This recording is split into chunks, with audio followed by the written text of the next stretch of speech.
My customer from Los Altos called me to add the air conditioner.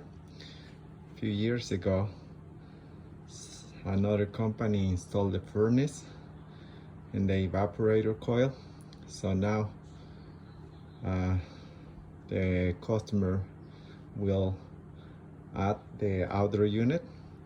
So this one is the evaporator.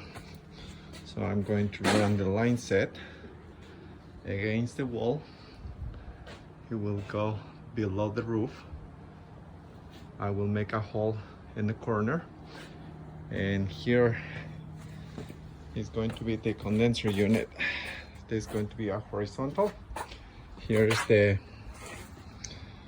the slim condenser unit. So I already did the concrete pad. It will dry. After that, I will install the unit. That's the breaker switch. So here on the wall, I'm going to do the hole, the line set. I will run it against the wall. So I will take a video after I finish. So this is when the customers they do the furnace and the indoor coil first, and then we can add it later, the outdoor unit. So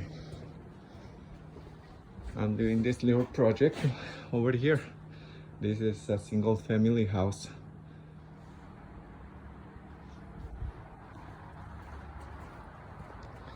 This is my installation truck.